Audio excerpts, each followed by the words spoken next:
Welcome to my channel. आज थोड़ा सा डिस्कस करते हैं पार्टनरशिप डीड को। बहुत सारा क्वेश्चन इस पर बन जाता है कि पार्टनरशिप डीड, देखिए अगर पार्टनरशिप डीड है, डीड का मतलब हुआ एग्रीमेंट, समझौता। अगर कॉन्ट्रैक्ट है, समझौता है, तो पार्टनरशिप डीड को फॉलो करेंगे। अगर पार्टनरशिप डीड में दिया हुआ है, क्या दिया रहेगा? प्रॉफिट शेयरिंग रेशियो, कि प्रॉफिट किस रेशियो में शेयर करना है। अगर डीड है तो प्रॉफिट शेयरिंग रेशियो फॉलो होगा। अगर डीड नहीं है तो कोई प्रॉफिट शेयरिंग रेशियो फॉलो नहीं होगा। प्रॉफिट्स आर डिवाइडेड इक्वली, बराबर का प्रॉफिट सबको मिलेगा, इक्वल। यहाँ क्लियर करता चलूं, बहुत सारे ऑब्जेक्टिव क्वेश्चन जब आएंगे सीपीटी में, या दूसरे भी कई सारे होते हैं एग्जाम, सीयूटी है, सीएस का है, फाउंडेशन का। देखिए इसको डिटेल डिस्कस कर लेते हैं थोड़ा सा। एक वीडियो हमने बनाया हुआ है, लेकिन इसके अलावा भी पार्टनरशिप डीड अगर है तो प्रॉफिट शेयरिंग रेशियो फॉलो होगा, अदरवाइज नहीं होगा। अगर पार्टनरशिप डीड है तो रेशियो फॉलो करेंगे, पार्टनरशिप डीड नहीं है तो कोई रेशियो फॉलो नहीं होगा, और प्रॉफिट्स क्या होंगे? इक्वली डिवाइड होंगे। प्रॉफिट वो पार्टनर कितने भी हो या उनका कंट्रीब्यूशन क्या। देखिए एक चीज हम बताते हैं, मान लीजिए XYZ पार्टनर्स हैं और एक ने 10 लाख कैपिटल दिया है, एक ने 5 लाख कैपिटल दिया है, और एक ने मान लीजिए 3 लाख कैपिटल दिया है। ठीक, ए का कैपिटल, एक्स का कैपिटल कितना है? 10 लाख, वाई का कैपिटल 5 लाख, और एक जेड का कैपिटल है 3 लाख। अगर एक्स ये कहता है कि मैंने सबसे ज्यादा पैसा दिया है तो रेशियो में हमको प्रॉफिट मिलना चाहिए, वो कहता है कि कैपिटल रेशियो में प्रॉफिट दो। कैसे दो? कैपिटल रेशियो में। लेकिन अगर डीड है तब तो फॉलो करेंगे, या जो डीड में भी ऐसा नहीं कि एक कह देगा तो वही होगा। डीड में जो उनमें सहमति बनी होगी, जो एग्रीमेंट होगा, जिस तरह का कॉन्ट्रैक्ट वो तीनों ने XYZ ने एग्री किया होगा, वही मिलेगा। ठीक है, ये नहीं कि कह दिया कि हमारा पैसा ज्यादा है तो हमें ज्यादा दो। हो सकता है कि जेड काम ज्यादा करता हो, इंजीनियर हो। अगर डीड है तो जो भी एग्रीमेंट होगा वो प्रॉफिट शेयरिंग रेशियो लगेगा, किसी के कह देने से रेशियो नहीं लगेगा। एक बात। सेकेंडली, अगर डीड नहीं है तो क्या हो जाएगा? नो डीड, प्रॉफिट क्या हो जाएंगे? इक्वली डिवाइड हो जाएगा। अगर डीड नहीं है तो प्रॉफिट क्या होगा? इक्वल डिवाइड होगा।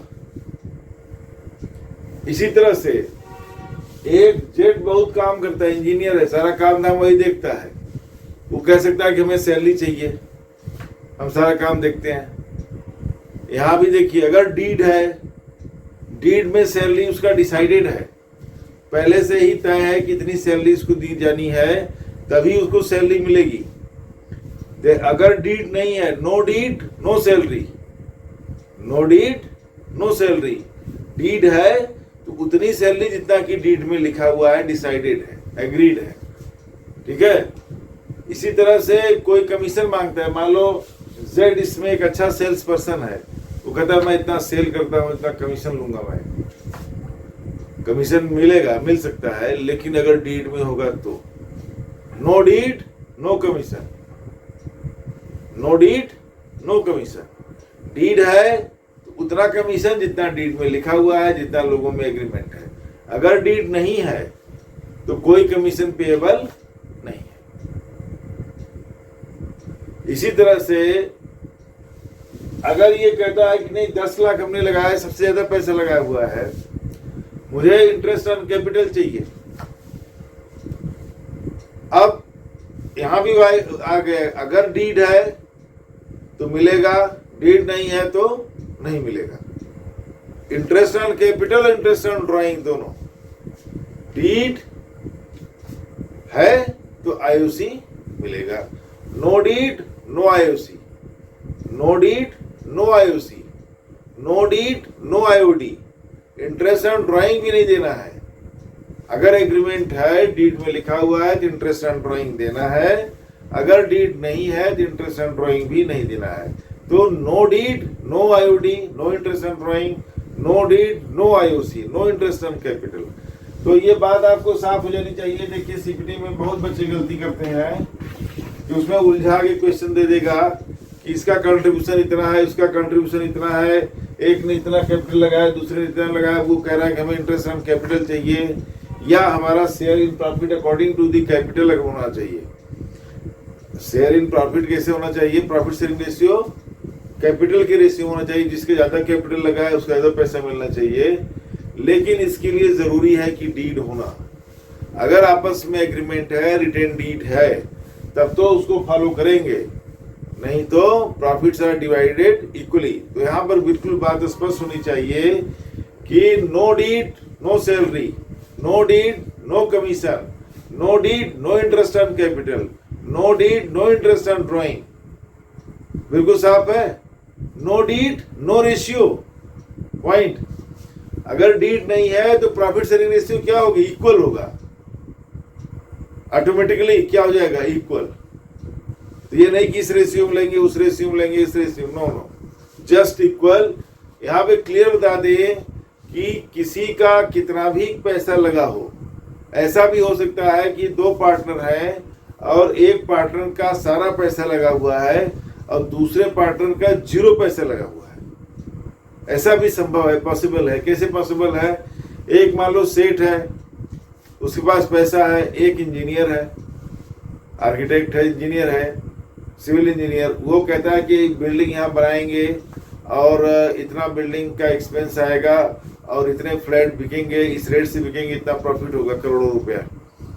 सेठ जी को बात समझ में आ गई, सेठ जी ने पैसा लगा दिया, लेकिन इंजीनियर ने क्या लगाया?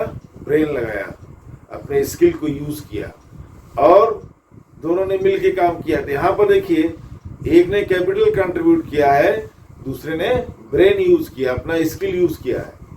अगर वो स्किल यूज नहीं करता तो उनका कैपिटल यहाँ पे काम नहीं करेगा। कैपिटल भी तभी काम करता है जब ब्रेन के साथ काम किया जाए। उसको अब पैसा लेके खड़े रहो सड़क पर, क्या होगा? उससे पैसे से क्या पैसा बन जाएगा? बहुत लोग हैं, करोड़ों रुपया उन्होंने बैंक में रखा हुआ है, पड़ा हुआ है, जो बैंक इंटरेस्ट देती है 7-8% वही मिलता है। बिजनेस करना तो एक दिमाग का काम है ना, कि आप बिजनेस में पैसा लगाएंगे, आप रिस्क लेंगे, कैसे बिजनेस करना है, कैसे प्रॉफिट को अर्न करना है, क्या कस्टमर बेस बनाना है, सारा कुछ करना है, या क्या माल बिकने वाला है बाजार में। ये तो एक स्किल का काम है ना। एक इंजीनियर बिल्डिंगें बनाता है, फ्लैट बनाता है, जो लोगों की आज की ज़रूरत है उसके हिसाब से लोगों की इनकम रेंज को भी देखता है वो, कि ताकि फ्लैट जल्दी बिके। अब ऐसा 5-5 करोड़ के 10-10 करोड़ के फ्लैट बना देगा तो जल्दी से बिकेगा? नहीं बिकेगा भाई। चुनिंदा लोग खरीदने आएंगे। 50-50 लाख के 1 करोड़ के फ्लैट बनाएगा, जल्दी बिक जाएंगे। अब मिक्स बना देते हैं। कहने का मतलब है कि सेलिंग स्किल चाहिए, तमाम दूसरी चीजें चाहिए और दिमाग चाहिए। तो जब तक कैपिटल और दिमाग का मिक्स नहीं होगा, कुछ भी बिजनेस तैयार नहीं होगा। इसे दोनों का बराबर का कंट्रीब्यूशन है। अगर एक पैसा लगाता है और एक अगर दिमाग लगाता है तो कानून लॉ की नजर में दोनों का कंट्रीब्यूशन बराबर है और प्रॉफिट बिल्कुल बराबर मिलेगा। लेकिन डीड है तो डीड फॉलो होगा। तो बात होती है कंफ्यूजन की डीड नहीं है, कोई कुछ क्लेम करके। इस तरह से क्वेश्चन आते हैं कि a demand salary of this much, कोई एक है जो कि कहता है कि नहीं कैपिटल रेशियो में प्रॉफिट हो का डिवीजन हो, कोई कुछ और कहता है। तो सीधी बात यह है कि कुछ भी बात हो, किसी का कितना भी कंट्रीब्यूशन हो, किसी ने कितना भी पैसा लगाया हुआ है या किसी ने कितना भी टाइम दिया हुआ है, लेकिन profits are divided equally. Deed अगर है तो डीड फॉलो होगा। If the agreement is there तो एग्रीमेंट को फॉलो होगा, डीड को फॉलो होगा। लेकिन डीड नहीं है तो no salary, no commission, no interest on capital, no interest on drawing, profits are divided equally. अब एक चीज और बच जाती है, अगर किसी loan by a partner, loan by a partner. किसी पार्टनर ने लोन दिया हुआ है, किसी पार्टनर ने लोन दिया हुआ है, तो अगर यहां भी आ गया, अगर डीड है तो डीड फॉलो करेंगे, 10%, 12%, 18% जो भी डीड में हो। लेकिन डीड नहीं है तो नो इंटरेस्ट नहीं है, interest will be paid to the partner जिसने लोन दिया हुआ है 6% मिनिमम। तो यहां पर आ गया थोड़ा सा डिफरेंट। अगर किसी पार्टनर ने फर्म को लोन दिया हुआ है तो क्या होगा, या तो डीड हो, उसमें परसेंटेज ऑलरेडी डिसाइडेड हो, तब तो वो माना जाएगा, और अगर डीड नहीं है तो 6% के रेट से per annum, annual per annum के रेट से 6% पर एनम उसको इंटरेस्ट मिलेगा, उसको ब्याज मिलेगा। एक ही है डीड का। तो थोड़ा सा मैंने एक वीडियो जरूर बनाया था, लेकिन हमने प्लेन बना दिया था, तो इसको मैं डिस्कस करता हूँ डिटेल में। मैंने इसलिए किया कि डीड पर लोगों का कॉन्सेप्ट क्लियर हो जाए कि डीड अगर है तो डीड फॉलो होगा वर्ड्स एंड लेटर्स में। लेकिन if there is no deed तो बहुत सिंपल है, no salary, no commission to any partner, no interest on capital, no interest on drawing, profits to be divided equally. और अगर किसी partner ने फर्म को लोन दिया है तो 6% के रेट से उसको इंटरेस्ट मिलेगा। ये आपको क्लियर होना चाहिए, ये पार्टनरशिप डीड का ये क्वेश्चन है, राइट। मिलते हैं नेक्स्ट वीडियो में।